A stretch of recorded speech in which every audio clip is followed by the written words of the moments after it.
Assalamualaikum warahmatullahi wabarakatuh. Shalom, Om Swastiastu, Namo Buddhaya, salam kebajikan untuk kita semua.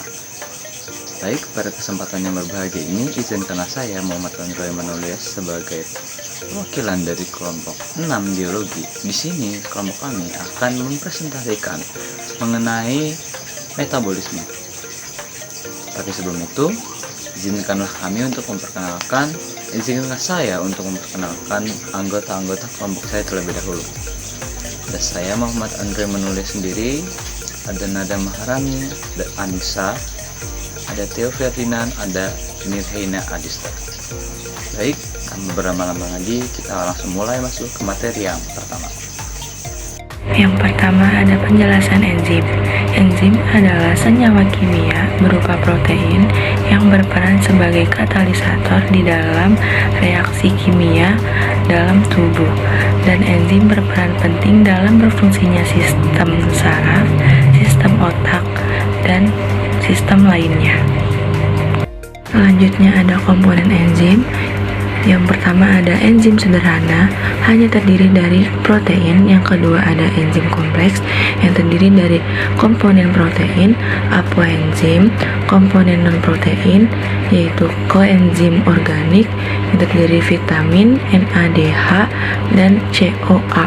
Yang terakhir ada karakter anorganik, yaitu Mn+2+, Fe+2+, K+, Na+. Mengenai struktur enzim dan juga sifat-sifat enzim. Yang pertama itu ada struktur dari enzim itu sendiri. Dapat dilihat dari gambar. Struktur enzim ini terdiri dari apoenzim, yaitu berupa protein yang mengandung binding site. Yang kedua itu memiliki sifat aktif atau sisi enzim yang berikatan dengan substrat. Lalu ada sisi allosterik, yaitu sisi enzim yang berikatan dengan kofaktor. Dan yang keempat ada substrat, zat yang akan dijadikan produk. Dan ada kofaktor, yaitu bagian enzim berupa senyawa protein sebagai aktivator. Dan yang keenam itu ada inhibitor. Di sini ada dua inhibitor. Yang pertama ada kompetitif, yaitu sebagai penghambat substrat.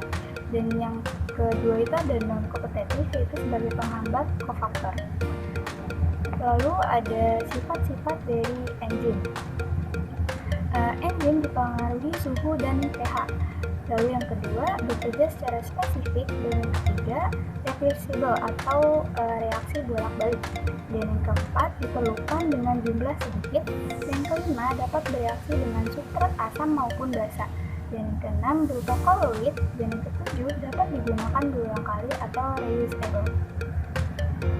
Nah, selanjutnya di sini saya akan menjelaskan tentang cara kerja enzim. Enzim mempercepat suatu reaksinya dengan menurunkan energi aktivitasnya. Yang pertama ada Log-NK teori. Log-NK teori ini ditemui pada tahun 1989. Terdiri dari enzim, gembok, substrat, dan K. Nah, yang kedua itu ada Induct-Feed teori. Sisi aktif enzim dapat berubah bentuk sesuai dengan bentuk substratnya atau fleksibel. Nah, selanjutnya di sini saya akan menjelaskan tentang faktor kerja enzim. Yang pertama itu ada perubahan suhu. Setiap enzim mempunyai suhu optimum yang spesifik. 0 derajat Celcius, 30 derajat sampai 40 derajat Celcius, dan lebih dari 40 derajat Celcius. Nah, yang kedua itu ada perubahan pH. Setiap enzim mempunyai pH yang optimum spesifik. Yang pertama pH asam pepsin, pH netral ptialin, pH basah itu ada tripsin. Nah, yang ketiga konsentrasi enzim. Konsentrasi enzim reaksi akan konstan jika semua substrat sudah terikat. Nah, yang keempat itu ada konsentrasi substrat. Konsentrasi substrat reaksi akan konstan jika semua substrat sudah terikat. Yang kelima ada zat aktivator, mempercepat reaksi enzim. Yang keenam atau yang terakhir itu ada zat inhibitor, yaitu menghambat reaksi enzim. Halo semua, perkenalkan saya Theo Ferdinand. Jadi di sini saya akan menjelaskan bagian katabolisme karbohidrat. Nah, jadi katabolisme karbohidrat dituliskan sebagai C6H12O6 ditambah 6O2 menjadi 6CO2 ditambah 6H2O ditambah ATP. Lalu yang pertama ada glikolisis, artinya adalah pengubahan molekul glukosa menjadi asam pirufat. Nah, tempat terjadinya glikolisis itu ada di sitoplasma. Sementara hasil dari glikolisis ini menghasilkan 2 NADH, 2 ATP, dan 2 asam pirufat. Selanjutnya ada dekarboksilasi oksidatif. Nah, artinya adalah pengubahan asam pirufat menjadi asetil CoA. Nah, tempat terjadinya dekarboksilasi oksidatif ini sama adanya di sitoplasma. Selanjutnya ada siklus Krebs atau Krebs cycle. Dia adalah reaksi asetil CO2 dengan oksaloasetat menghasilkan asam nitrat. Tempat terjadinya siklus Krebs ini berada di matriks mitokondria. Nah, hasil dari siklus Krebs ini menghasilkan 6 NADH, 2 FADH, 4 CO2, dan 2 ATP. Selanjutnya ada proses transport elektron. Jadi elektron berpindah dari aseptor 1 ke aseptor lain, ATP. Fungsinya untuk mengoksidasi NADH dan FADH2. Tempat terjadinya transport elektron ini berada di membran dalam mitokondria. 1 NADH sama dengan 3 ATP dan 1 FADH.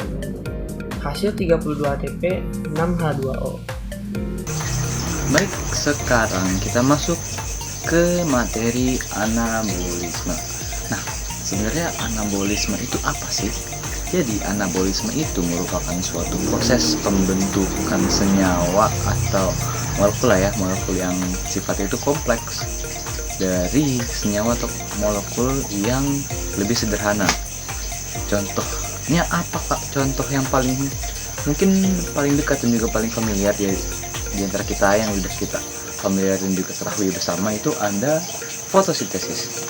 Jadi kenapa sih fotosintesis itu bisa dikategorikan sebagai salah satu bentuk anabolisme?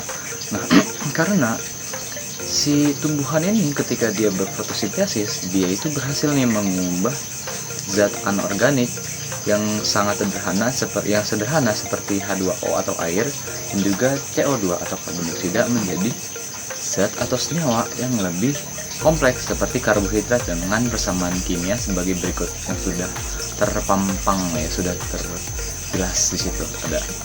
Nah, Kak, apakah ada contoh lain selain fotosintesis nih dari anabolisme? Tentu ada. Jadi selain fotosintesis itu ada yang namanya replikasi DNA dan juga ada lagi yang namanya sintesis protein. Kan sintesis protein itu dia dari sebelumnya di proteinnya kompleks, itu dia melewati berbagai macam proses dulu kan, dari asam amino ini lama-lama menjadi protein dan terjadi di ribosom. Jadi gitu ya guys. Nah, setelah tadi nih dari awal sampai tadi penjelasan saya yang terakhir, kan kita sudah membahas tentang materi-materi metabolisme, kan ada anabolisme, ada katabolisme, dan ya lain sebagainya. Dan sekarang nih kita masuk ke dalam sesi percobaan atau eksperimen. Kira-kira di eksperimen pertama ini kita akan mengubah atau mencari tahu nih kira-kira apa sih, bener sih ada hubungan antara pengaruh pH ini berpengaruh terhadap kerja enzim. Nah, percobaan yang akan kita lakukan gimana Kak? Gampang banget. Kita akan memanfaatkan enzim yang ada nih di sekitar kita yang paling dekat sama kita. Apa? Ya betul, enzim petialin yang ada di mulut kita. Enzim petialin itu atau enzim amilase lah ya mungkin. Amilase kan dia berarti mengubah amilase menjadi gula, yang sederhana. Mengubah karbohidrat jadi gula. Jadi caranya gimana nih cara kita melakukan eksperimen ini? Gampang banget. Yang pertama yang perlu kita siapkan itu tentunya karbohidrat, bisa kentang, singkong atau nasi. Tapi yang paling gampang dan paling mudah kita dapatkan itu pastinya nasi kan, karena ada di sekitar kita. Jadi yang pertama yang harus kita siapkan itu ada nasi. Terus faktor pembandingnya atau si variabel bebasnya kita itu adalah apa nih kira-kira yang bisa aman masuk mulut dan juga bisa mempengaruhi pH, entah itu menambah atau mengurang. Kalau kita misalnya pengen mengurangi pH, berarti harus menambahkan suatu zat yang sifatnya asam, kayak cuka atau air jeruk. Kalau basa, masa mau masukin sabun atau kapur ke dalam mulut, kan nggak mungkin. Jadi yang safe aja, yang aman-aman aja itu kita bakal menggunakan air perasan jeruk lemon atau limon yang sekiranya ya asam sih, rasanya juga asam. Jadi dengan adanya kehadiran si air jeruk tadi itu bisa mengurangi atau menurunkan pH dari suatu sistem yang bekerja di dalam mulut kita. Jadi kan cara eksperimennya gimana? Yang pertama kita mengunyah nasi aja, nasi tok gitu, nasi tanpa dikasih apa-apa. Kita kunyah selama beberapa menit, mungkin 2 atau 3 menit cukup.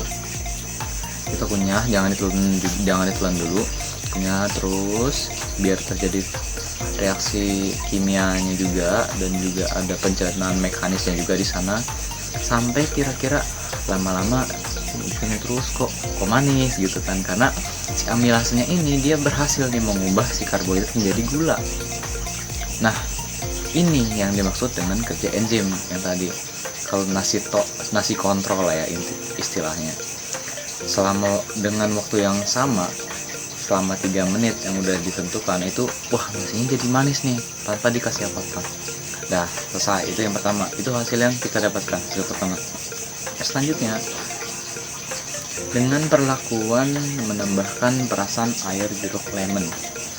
Jadi nasinya kita taruh sini, terus kita peres ini jeruknya, baru kita makan. Dan disitu emang terasanya asam, beneran asam, karena dia pH-nya emang nurun. Terus yang terjadi selanjutnya apa? Dengan waktu yang sama, rasa manisnya atau si gulanya itu, atau si laju reaksinya itu cenderung lebih lama. Jadi rasa manisnya itu nggak kita dapatkan secepat nasi si kontrol. Jadi bisa kita katakan bahwa pH yang terlalu rendah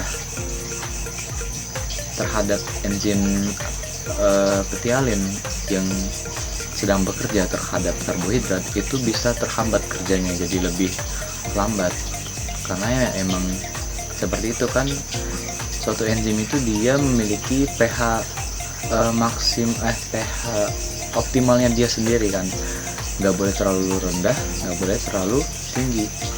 Jadi karena dia tiba-tiba pH-nya turun nih, dia kerjanya tuh kaget gitu, pH-nya terlalu asam, jadi kerjanya terhambat. Maka dari itu, itulah alasannya kenapa di percobaan ini si rasa asamnya tadi, si asamnya itu tadi tuh dia berhasil menghambat si enzim petialin, sehingga rasa manis yang kita dapatkan setelah 3 menit dari si nasi tok tadi itu jadi terpending, jadi lebih sedikit, dan juga lebih lama kita dapatkan dibandingkan nasi tok yang tanpa perlakuan apapun.